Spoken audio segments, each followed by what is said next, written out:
Hi, this is Heather. Welcome back to the channel, and we've got something interesting to show you today. So, I'm going to flip this camera around and I'm going to show you what we're doing.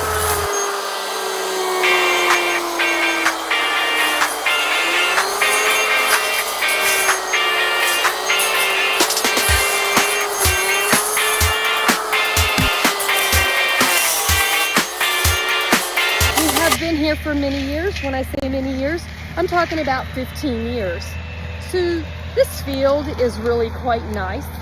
The field up there I use. The field down here I only cut.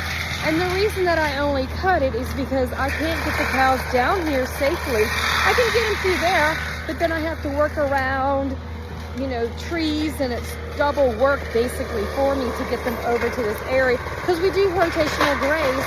I want them grazing here, for the quarter of the year, the percentage time that they're going to be over here. And then not to be able to use part of my land can be very, for me, it's very stressful. I think it's important to use your land. That's what you bought it for. That's what you pay taxes on. Even though you probably don't own it like you would like to think you own it, but that's a whole different story. Anyway, there is a lot of lush green grass over here in this field, and some right behind me, and I want to take advantage of it for my cows. So I spoke to my husband and I said, can you do this for me? It literally takes him 15-20 minutes, depending on the length of what I need done. It could be as long as an hour to clear some areas for me.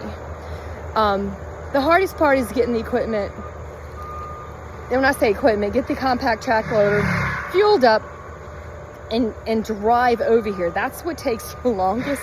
Yes, we own one continuous piece, but because it's so large, it's hard to get from one side to the other. So we are working on getting it more accessible to us. I'm watching where I walk at, because I'm in where the power companies, you can see there's a power line there, and there's one in front of me. They cut through our property here, which I don't like, but it was here when I bought it, and it was the only thing I didn't like, but it is here. So anyway, the walking's not great. But with that being said, we want to access the entire property, use all of our property.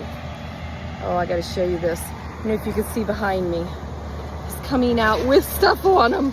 Oh no, oh no, he's covered up.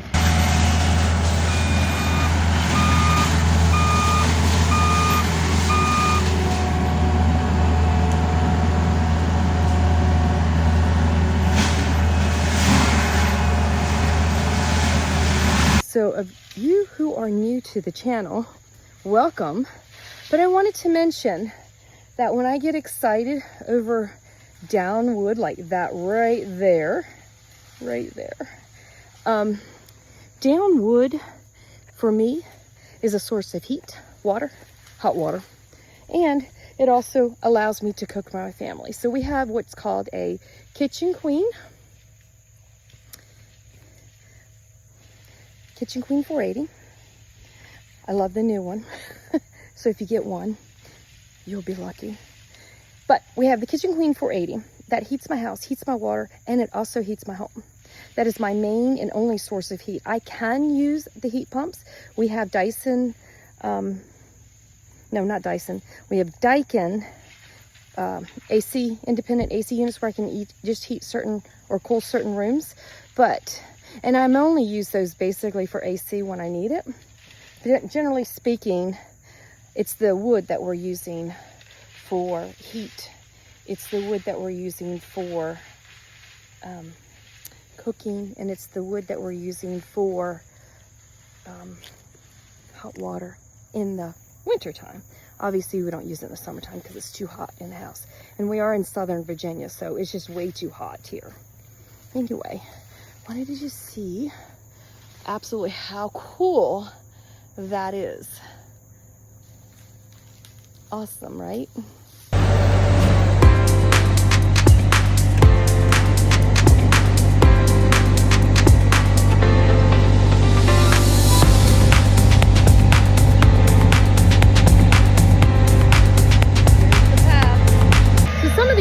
amazing things that the compact track loader can do is it can literally clear a path for you to put fence in, throw some grass seed down, and run your animals through. Now, a lot of people can't afford them. Got it. Totally understand that. However, it saves you so much money when you own your own equipment. With that being said, we have used this piece of equipment to clear lots of areas on our property, to expand our operation, and to make our soil healthy. Because when you mulch a tree up, you're putting those nutrients that that tree was absorbing back into the ground.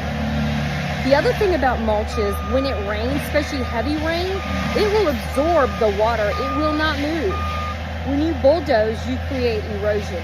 When you use a compact track loader, you do not.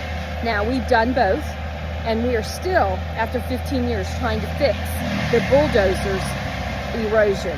It is an ongoing, never-ending process for us that right now, 15 years would be my guess, that we're going to be dealing with it. And the reason I say that is we don't have dirt we could just put in it. You know, we can't just go buy dirt and put in it. It would be way too much. We have one erosion area that is, you could put a school bus in. That's how deep it is. And that was from Michael, the Hurricane Michael that hit Virginia, because Virginia doesn't normally have hurricanes. That hurricane hit Virginia, and that hurricane was really rough on Virginia. So it's like a once in 100-year hurricane. And then right after, a few years later, Asheville got hit. So it's still an ongoing ordeal. We're still having to fix the problem. It's not an easy fix. There's no easy solution, especially when you try to do everything organically and as naturally as possible. So with that being said, we are now working on filling in that hole with things that will break down, biodegradable, and won't taint the soil. So it's an ongoing process, but that's okay. I just wanted you guys to watch how we clear land for fencing for rotational grazing of our cattle. Also, please like and subscribe and click that notification bell so you know every time we drop a video. Thanks for watching Whitehaven Ranch. This is Heather. See you next time.